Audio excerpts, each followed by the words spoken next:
ప్రజాస్వామ్యంపై విశ్వాసంతో మన దేశ ప్రజాస్వామ్యం సాంప్రదాయాలను స్వేచ్ఛాయుత నిష్పక్షపాత ప్రశాంత ఎన్నికల ప్రభావాన్ని నిలబెడదామని మతం కులం జాతి వర్గం భాష లేదా ఎటువంటి ఒత్తిడులకు ప్రభావితం కాకుండా నిర్భయంగా ఓటు వేస్తామని ఇందు మూలంగా ప్రతిజ్ఞ చేస్తున్నాం.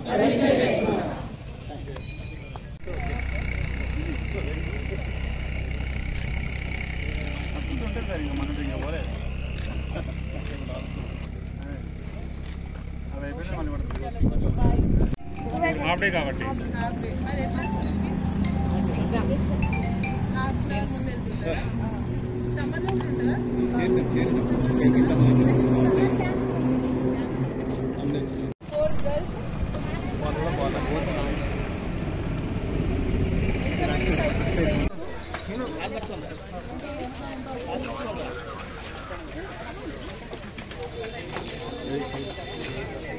అదేనా లేకు అన్నది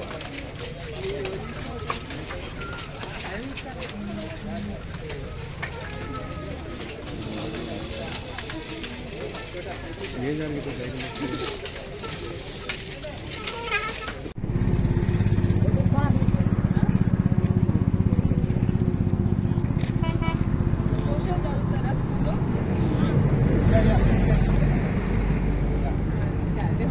డెమోక్రసీ అంటే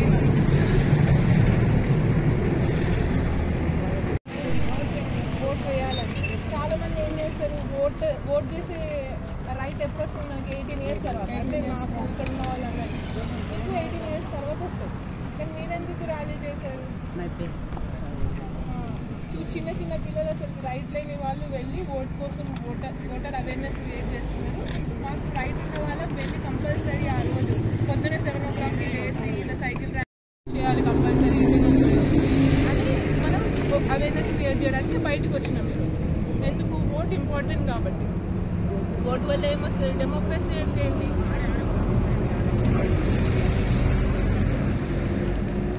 ప్రజాస్వామ్యం తెలుసా? అంటే మనని రూల్ చేసేవాళ్ళు, లేకపోతే మనకు కావాల్సిన మన పాలసీస్, లేకపోతే మనకు కావాల్సిన మనం ఎలా ఉండాలి. ఇప్పుడు స్కూల్ 7:30 నుంచి 12:30 ఉండాలి. స్కూల్లో ఈ సబ్జెక్ట్స్ చదివితే పెద్దగా అయినాక మంచి మంచి పొజిషన్లో వస్తారు. ఇట్లాంటివన్నీ చిన్న చిన్న లెవెల్లో పెద్ద లెవెల్లో డిసిషన్ తీసుకునే వాళ్ళందరూ ఎవరు? పొలిటీషియన్. అలాంటి వాళ్ళని ఎన్నుకునే హక్కు ఎవరిది? మనది. ఎందుకంటే వాళ్ళు మనం ఎలా చేయాలి, ఎలా ఉండాలనే దాన్ని డిసైడ్ చేస్తున్నారు కాబట్టి వాళ్ళు ఎవరై ఉండాలో కూడా మనమే డిసైడ్ చేసుకోవాలి. ఎందుకంటే మనమే కదా ఎఫెక్ట్ అయ్యేది ఆ ఓటు వల్ల. సో ఆ ఓట్ కింద ఇంపార్టెన్స్ తెలియజేయడానికి మనం ఓటర్ అవేర్నెస్ క్రియేట్ చేస్తాం. సరేనా? అండ్ థ్యాంక్స్ మీ అందరికీ. మన ములుగు డిస్ట్రిక్ట్కి వచ్చి అవేర్నెస్ క్రియేట్ చేయడానికి మీరు ముందుకు వచ్చారు.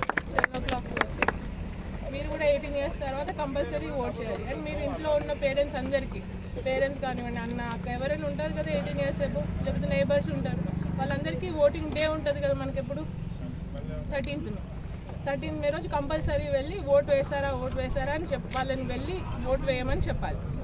సరేనా? ఎందుకు ఓటేయాలి? వాళ్ళు ఎందుకు ఓటేయాలి? మీకోసం, వాళ్ళ కోసం కదా. సో అలా చెప్పాలి. సరేనా? ఓకే, చలో, ఆల్ ద బెస్ట్. ఎగ్జామ్స్ ఎప్పటి నుంచి? ఏప్రిల్